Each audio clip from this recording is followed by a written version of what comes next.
우리가 믿음 안에 산다는 것이 얼마나 복된가를 우리에게 말씀하고 있는데요.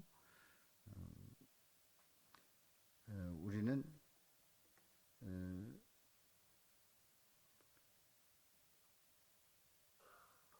우리가 구원을 받았는데 그것은 전적으로 하나님의 선물임을 우리가 8절에서 고백을 했습니다. 그래서 우리는 행위에서 난 것이 아니다.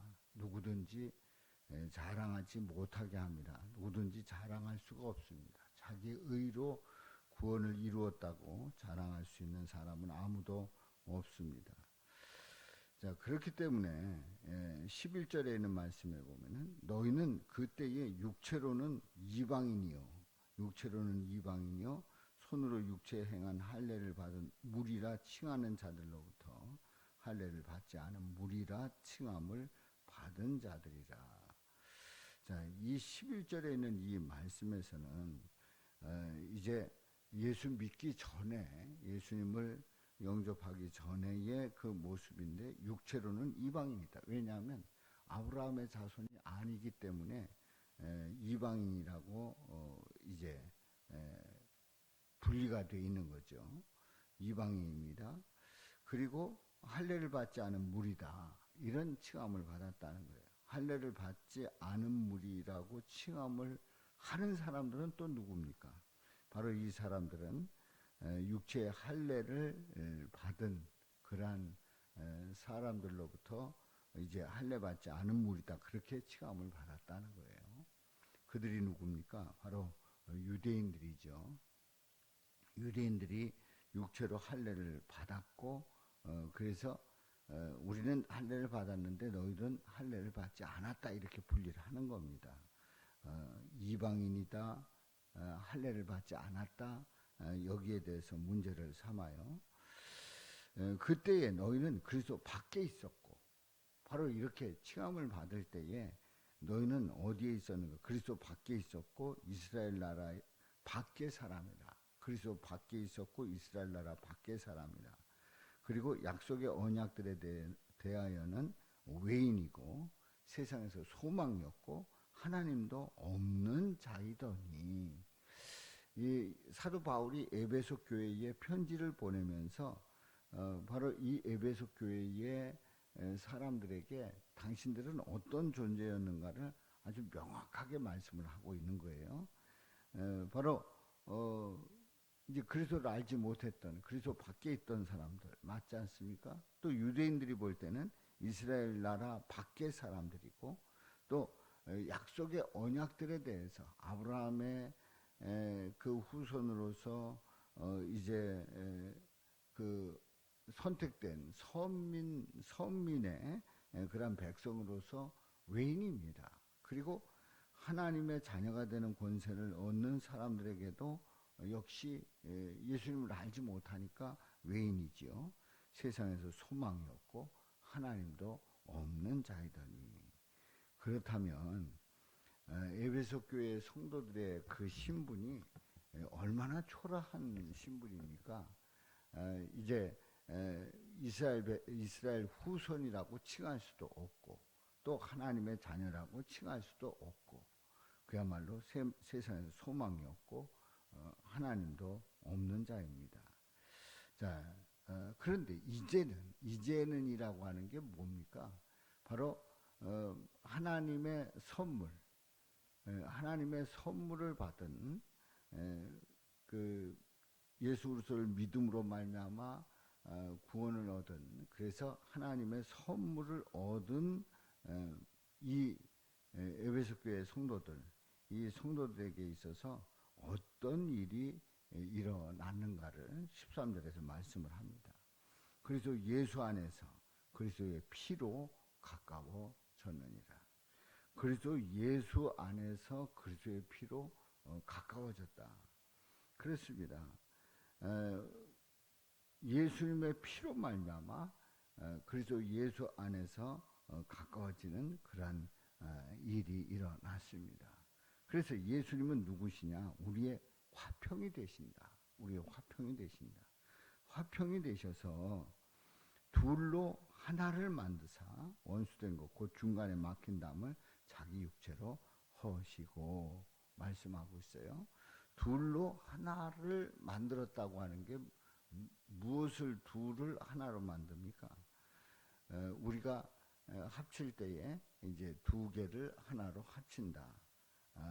뭐 여러 경우가 있겠습니다만은 여기서 둘로 하나를 만드는 것은 바로 이스라엘 자손들, 유대인들 그리고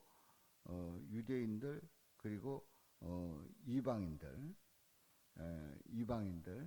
그러니까 전혀 이 가까워질 수 없는 그러한 관계입니다. 그런데 우리 예수님을 믿음으로 말미암아서 그리스도의 피로 가까워져서 우리는 우리의 화평이 되신 그 예수님 때문에 이 유대인들이나 이방인들이나 서로 각각 다른 그러한 사람들이고 유대인들은 아브라함의 자손이기 때문에 구원받았다.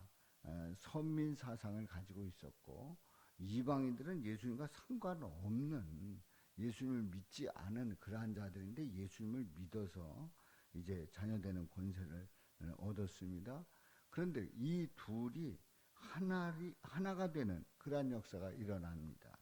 원수된 것 곧 중간에 막힌 담을 자기 육체로 허시고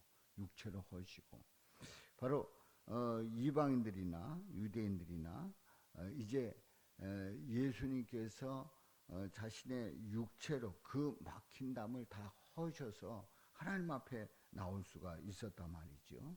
그래서 담을 육체로 허셨습니다. 이제 네 가지의 우리의 화평이신 예수님께서 행하신 일을 보게 되면 이제 네 가지를 말씀을 하는데 중간에 막힌 담을 육체로 허셨습니다. 그리고 15절에 보면은 법조문으로 된 계명의 율법을 폐하셨으니 법조문으로 된 계명의 율법을 폐하셨으니 이는 이 둘로 자기 안에서 한 새 사람을 지어 화평하게 하시고 여기서 한이라고 하는 이 단어는 하나를 얘기합니다. 하나의 새 사람을 지어 화평하게 하셨다는 거예요. 그렇습니다. 우리는 계명의 율법을 법조문으로 된 계명의 율법을 우리 예수님께서 폐하셨다는 겁니다. 우리 예수님께서 말씀하시기를 나는 율법을 폐하러 온 자가 아니요 율법을 완성하러 오신 자라고 우리 예수님 말씀하셨어요. 그럼 여기서 계명의 율법을 폐하셨다고 하는 이 말은 예수님께서 하신 말씀과 전혀 반대되는 말씀을 하고 있단 말이죠. 계명의 율법을 폐하셨다. 아니 폐하러 오신 것이 아니라 그것을 완성하러 오셨는데 어떻게 폐하셨다고 말하는가? 바로 이것은 율법을 폐하셨다고 하는 이 말의 그 이면의 말씀은 완성하셨다는 겁니다. 그러니까 율법으로 구원받는 것이 아니라 예수님을 믿음으로써 율법을 완성하고 그래서 구원받는다는 거예요. 이는 둘로 자기 안에서 한 새 사람을 지어 화평하게 하시고 그래서 율법을 폐하시는 가운데서 바로 둘로 이방인들이나 유대인들이나 예수님 안에서 새 사람을 지어서 화평하게 하시는 그 역사를 이루셨습니다. 세 번째로 우리 예수님께서는 또 십자가로 이 둘을 한 몸으로 하나님과 화목하게 하려 하십니다. 하나님과 화목하게 하려 하십니다. 원수된 것을 십자가로 소멸하시고 그렇습니다. 화평이신 우리 예수님께서 우리 인간의 관계 속에서 화평하게 하셨는데 또 하나님과 화목하게 하셔서 원수된 것을 십자가로 소멸해 주시는 그 놀라운 일을 이루셨습니다.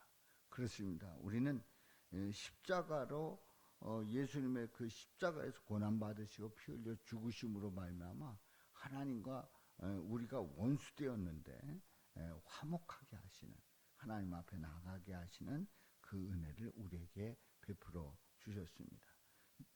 네 번째로 17절에 보면은 또 오셔서 먼 데 있는 너희에게 평안을 전하시고 평안을 전하시고 가까운 데 있는 자들에게 평안을 전하셨으니 말씀하고 있습니다.